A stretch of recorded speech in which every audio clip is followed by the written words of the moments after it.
आज आज हम लोग देखने वाले हैं अर्थशास्त्र के नेक्स्ट क्वेश्चन है कि बिहार में आर्थिक पिछड़ेपन के क्या कारण है। इससे पहले हम लोगों ने देखे थे कि अर्थव्यवस्था की संरचना से आप क्या समझते हैं, मतलब उसके कैसे संरचना होता है, कितने भाग होते हैं, जैसे प्राथमिक क्षेत्र, द्वितीय क्षेत्र, तृतीय क्षेत्र, ये सभी दिखाए थे आपको पहले वाले लेक्चर में।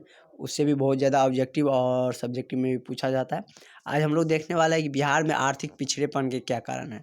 ये भी बहुत अच्छा क्वेश्चन है कि मतलब बिहार क्यों पिछड़ा हुआ है, उसका क्या कारण है, क्या रीज़न है। ये सारी चीज़ें हम इस वीडियो में देखने वाले हैं कि बिहार के बारे में। तो चलिए देखते हैं, क्वेश्चन स्टार्ट करते हैं क्या है।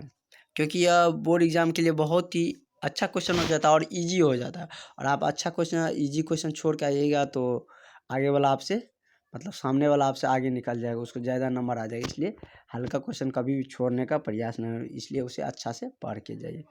क्या है कि बिहार में आर्थिक पिछड़ेपन के क्या कारण है। बिहार के आर्थिक पिछड़ेपन का निम्नलिखित कारण, बहुत सारा कारण हो सकता है। शिक्षा का अभाव, बढ़ती जनसंख्या, उसके बाद गरीबी, उद्योग न लगना, ये सब सारी चीज़ें हमारे नज़रे के सामने है। सबको दिखता है कि ये सारी चीज़ बिहार में कमी है। इस सारी चीज़ों के इस कारण से बिहार क्या है, पिछड़ा हुआ है। तो देखते हैं एक बाय एक करके, स्टेप बाय स्टेप देखते हैं कौन कौन से पिछड़ेपन का मुख्य कारण है, उसको हम कैसे लिखेंगे। कारण तो बहुत सारा हो सकता है, लेकिन कुछ मुख्य कारण को ही लिखें। जैसे तेज़ी से बढ़ती हुई जनसंख्या, मतलब बिहार में बहुत ज़्यादा तेज़ी से जनसंख्या बढ़ रही है। जैसे बिहार में जनसंख्या निर्बाध गति से बढ़ रही है, मतलब कि बिना रोक टोक, मतलब बहुत ही ज़्यादा गति से बढ़ रही है।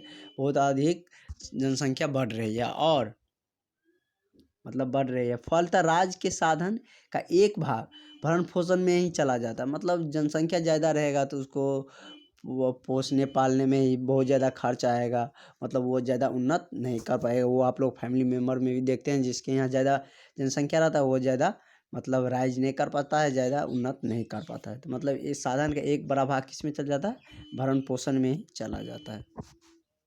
उसके बाद हम नेक्स्ट इसका पॉइंट देखते हैं बिहार के पिछड़ेपन के, कि आर्थिक संरचना का अभाव, मतलब उसका बिहार में संरचना जो भी साधन है उसका मतलब बनाया जो गया वो सब सही ढंग से नहीं बनाया गया। जैसे अभी ही है, मतलब नल जल योजना नीतीश कुमार के द्वारा दिया गया, लेकिन बहुत ज़्यादा वो सक्सेस दिखता नहीं है, क्योंकि उनकी संरचना बहुत अच्छे तरीके से नहीं किया गया है।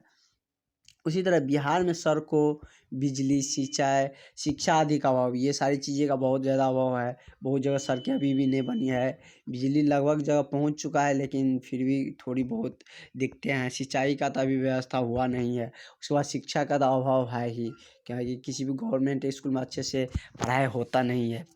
यहाँ स्वास्थ्य संबंधी सुविधा का अभाव, स्वास्थ्य का तो बात ही नहीं करना है। स्वास्थ्य में तो बिहार गया गुजरा है। क्योंकि आप कोरोना काल में ही देख चुके हैं कि कितनी स्थिति खराब है। मतलब मेडिकल कॉलेज भी कम है। उसके बाद मेडिकल स्वास्थ्य संबंधी जो सुविधाएं हैं वो भी उपलब्ध नहीं के बराबर ही रहती है। तो मतलब स्वास्थ्य की बहुत ही स्थिति खराब है बिहार में। बेड्स भी, हॉस्पिटल वगैरह भी बहुत कम है। और हॉस्पिटल है भी तो वहाँ पे अच्छे मतलब डॉक्टर नहीं रहते हैं, तो या तो कोई साधन नहीं है। ये सारी चीज़ें हैं। उसके बाद देखते हैं कृषि पर निर्भरता। हम लोग क्या है, बिहार बहुत ज़्यादा कृषि पर ही निर्भर है। और कृषि में क्या होता है कि कृषि में कभी कभी मतलब नहीं भी हो पाता है, बाढ़ के कारण, सूखा के कारण। तो जिस बार नहीं हो पाएगा उस बार तो मतलब और बिहार नीचे चल जाएगा, मतलब भूखमरी का भी समस्या आ जाएगा।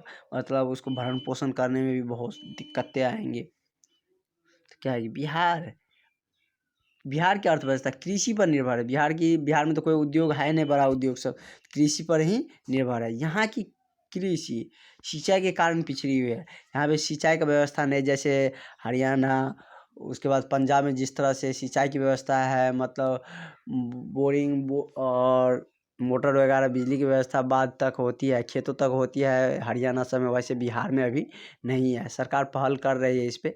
अभी देख रहे हैं कि मतलब खेतों तक बिजली के खंभे पहुंचाया गया है, तार भी वायरिंग हो गई है। अब देखते हैं कब तक वो सिंचाई की व्यवस्था पूरा कर पाते हैं। बिहार में अच्छी तरह से सिंचाई नहीं है, मतलब वो ये वर्षा पे ही डिपेंडेंट रहते हैं। और वर्षा कभी होता है, कभी नहीं होता है। जब ज़रूरत होता है उस समय में नहीं होता है, जब ज़रूरत नहीं होता उस समय में ज़्यादा हो जाता है। और मतलब बोर्डिंग से पढ़ाने में बहुत ज़्यादा खर्च आ जाता है, तो ये सारी चीज़ें देखनी पड़ती हैं। तो इस कारण से बिहार में कृषि बहुत ज़्यादा अच्छी नहीं हो पाती है। उसके बाद नेक्स्ट इसका है, चौथा पॉइंट है बाढ़ एवं सूखा से क्षति। बिहार में सुनते होंगे कि आए दिन हर साल बाढ़ आते ही रहता है। कहीं बाढ़ आता है उत्तरी क्षेत्र में, यदि बाढ़ आता है तो दक्षिणी क्षेत्र में सूखा रहता है। यदि इस साल इधर मतलब ज़्यादातर उत्तरी क्षेत्र में ही बाढ़ आते हैं, कहीं कोसी इधर का नदी बहुत ज़्यादा प्रभावशाली है, उसको शोक नदी भी कहा जाता है। तो अगर बाढ़ आ गया तो कोई भी फसल अच्छा से नहीं हो पाता, सूखा भी आ गया तो मतलब फसल नहीं हो पाता। और हमारा राज्य तो कृषि पर निर्भर ही है। जब फसल ही नहीं हो पाएगा तो पिछड़ा तो होगा ही राज्य। तो देखते हैं क्या है। बिहार राज्य का उत्तरी भाग, उत्तरी और दक्षिणी भाग जो है ना, वो गंगा नदी से डिसाइड किया जाता है। गंगा नदी के जो उत्तर भाग में आता है ना, उत्तरी भूभाग, उसे बिहार का उत्तरी भाग कहा जाता है। और गंगा नदी के दक्षिण वाला जो भूभाग होता है उसे दक्षिणी भाग कहा जाता है। बिहार के उत्तरी भाग, बिहार के उत्तरी भाग में मेनली ये सब जिला आता है। अगर जिला का नाम कह देंगे तो आपको बहुत ही क्लियर कट जानकारी मिल जाएगी। जैसे पूर्णिया आता है, कटिहार आता है, उसके बाद सुपौल, सहरसा, बेगूसराय, ये सब उत्तरी में आता है, बिहार के उत्तरी भूभाग में आता है। उसके बाद दक्षिणी भूभाग में ना, दक्षिणी भाग में गंगा का दक्षिण वाला भाग मतलब पटना आता है, गया आता है, नवादा, नालंदा, जहानाबाद, ये सारी किस में आता है, बिहार के दक्षिणी भाग में आता है। तो क्या है कि बिहार राज्य के उत्तरी भाग बाढ़ से, तो आपको बता ही दिए थे कि बिहार राज्य के उत्तरी भाग में बाढ़ ही बाढ़ रहता है, और दक्षिणी भाग सूखा से प्रभावित होता है। कोसी प्रलय इसका उदाहरण है। उत्तरी भाग में कोसी की नदी के कारण बहुत ज़्यादा बाढ़ का सामना करना पड़ता है। और 2008 में तो आप जानते ही होंगे कि कोसी किस तरह से प्रलय ढाया था, कितना लोग मारे गए थे। तो मतलब हर साल उसमें कोसी नदी के कारण बाढ़ आता ही रहता है, जिसके कारण से फसल बर्बाद होते ही रहते हैं। और शायद ही कभी वर्षा में पूर्ण रूप से फसल हो पाती है। और वर्षा से कोई ऐसा ही साल होता है जिसमें मतलब वर्षा पे पूरी तरह से अच्छा से फसल हो पाता है, नहीं तो सिंचाई अपना खुद से ही किसान को करना ही पड़ता है। तो क्या कि वर्षा की जब ज़रूरत होती है तब तो होता नहीं है, जब ज़रूरत नहीं रहता तब फालतू में होते रहता है, और बहुत अधिक में हो जाता है तो फसल बर्बाद होता ही है। और कभी कभी रबी फसल के समय में भी यदि वर्षा हो जाता है तो वो फसल भी बर्बाद हो जाते हैं। नेक्स्ट क्वेश्चन देखते हैं, औद्योगिक पिछड़ापन।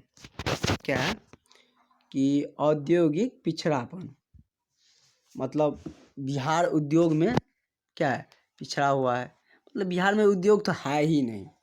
एक दो छोटा छोटा उद्योग था वो भी बंद ही है, चीनी मिल सब था वो सब भी बंद ही है। तो बिहार में उद्योग कहा ही नहीं जाए, बिहार में उद्योग है ही नहीं। और यहाँ की सरकार भी उस पर पहल नहीं कर रही है। सब वोट लेने आते हैं और कोई मतलब जनता भी नहीं बोलते हैं कि हमें उद्योग बिहार में लगवाइए। काहे कि बिहार के जितने भी मजदूर होते हैं सबको बाहर जाना पड़ता है। कोरोना काल में आप देखे होंगे कि कहाँ कहाँ से सब पैदल आए थे इतनी दूरी से, क्योंकि पैसा कमाने के लिए जाना पड़ता है सबको दूसरे जगह। क्या है, काहे कि बिहार में तो उद्योग है नहीं कि वहाँ पे काम करे। एक उद्योग लगने से बहुत सारा उसमें वर्कर काम करता है, बहुत बहुत सारे रोजगार मिलते हैं। लेकिन कोई भी सरकार उस पर ध्यान नहीं दे रहा है, मतलब उद्योग पे कोई भी ध्यान नहीं दे रहा है। यह भी एक बिहार के पिछड़ेपन का एक प्रमुख कारण है। क्योंकि जब उद्योग लगेगा तो उसमें रोजगार की संख्या बढ़ेगी, रोजगार बढ़ेगी तो थोड़े लोग की आमदनी होगा, तो मतलब क्या होगा, यदि लोग का अपना आय होगा तो थोड़ा बहुत क्या होगा कि बिहार राइज करेगा। तो देखते हैं उद्योग के बारे में।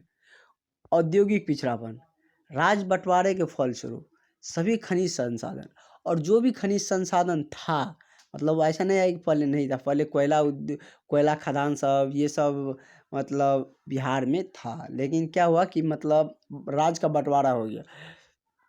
पहले तो पश्चिम बंगाल चल गया, उसके बाद पश्चिम बंगाल तो बहुत पहले चल गया, उसके बाद झारखंड से बंटवारा हुआ था।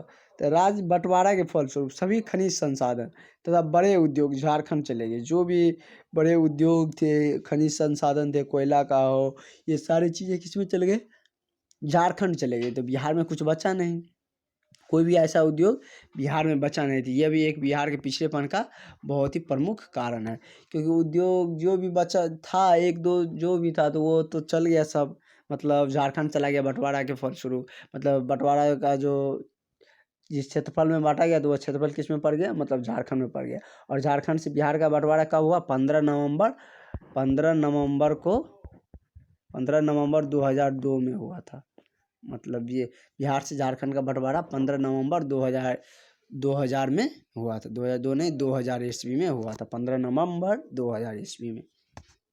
तो उसके फलस्वरूप जितना भी उद्योग थे और संसाधन, खनिज संसाधन थे, सारे कहाँ चले गए, झारखंड चले गए। और फलतः बिहार इस क्षेत्र में शून्य है। मतलब बता ही दिए कि बिहार में उद्योग है ही नहीं, मतलब शून्य है। मतलब बिहार में औद्योगिक पिछड़ापन बहुत है, मतलब उद्योग ना के बराबर है। और कोई भी सरकार उसमें मतलब उस पर वर्क भी नहीं करता है, उद्योग लगाने के क्षेत्र में काम भी नहीं करते हैं। जैसे एप्पल वगैरह ही है भी है, मतलब एप्पल का जो CEO सब है वो सब मतलब बार बार आते रहते हैं। बिल गेट्स सब हमेशा कई बार बिहार आए हैं, लेकिन कभी यहाँ की सरकार उनसे नहीं बोले कि मतलब यहाँ पे उद्योग लगाइए। एप्पल का भी फैक्ट्री लग जाता तो उसमें बहुत ज़्यादा मतलब वर्कर का काम पड़ता, मतलब बहुत सारे लोगों को उसमें रोज़गार मिल सकता था, लेकिन कोई ऐसा सरकार उस पर कोई पहल नहीं कर रही है। नेक्स्ट हम देखते हैं गरीबी। गरीबी भी एक बिहार के पिछड़ेपन का प्रमुख कारण है। और गरीबी रहेगा तो कोई भी राज्य पिछड़ा रहेगा ही, क्योंकि पैसा नहीं रहेगा तो वो आर्थिक स्थिति से पिछड़ा होगा ही। तो क्या है देखते हैं, गरीबी। भारत में बिहार सबसे गरीब राज्य है। मतलब पूरा भारत में यदि सबसे गरीब स्टेट है तो वो क्या है, बिहार है। मतलब बिहार सबसे गरीब राज्य है भारत का। यहाँ के लोग के प्रति व्यक्ति आय बहुत ही कम है। मतलब प्रत्येक लोग का आय जो है ना वो बहुत ही कम है, मतलब अदर राज्य की अपेक्षा बहुत ज़्यादा कम है। क्योंकि यहाँ पर कोई ऐसा आय का स्रोत ही नहीं है, तो आय आएगा कहाँ से। मतलब कोई उद्योग वगैरह रहता तब ना उससे मतलब कुछ आमदनी होता तो उसका सबका इकोनॉमी बढ़ता, सबका आय बढ़ता था, राज्य का भी आय बढ़ता। कृषि से कितना आय होगा, कृषि से इतना ही होता है कि वो अपने परिवार का भरण पोषण कर लेता है, उससे ज़्यादा बहुत ज़्यादा हो भी नहीं पाता। और किसी को होता भी है तो कुछ 6 आदमी ऐसा, कुछ ही पर्सन ऐसा है जिसके पास बहुत ज़्यादा मतलब ज़मीन है, तो वो मतलब अच्छे से खेती करते हैं तो उसको होता है। लेकिन बहुत ऐसा मतलब बहुत ज़्यादा हमारे पास संसाधन भी नहीं है कि अच्छे ढंग से कृषि कर भी पाएंगे, इसलिए कृषि से तो बहुत ज़्यादा उन्नत हो नहीं सकते हैं। उसे सिर्फ इतना होता है कि हम लोग अपने परिवार का भरण पोषण कृषि से कर पाते हैं।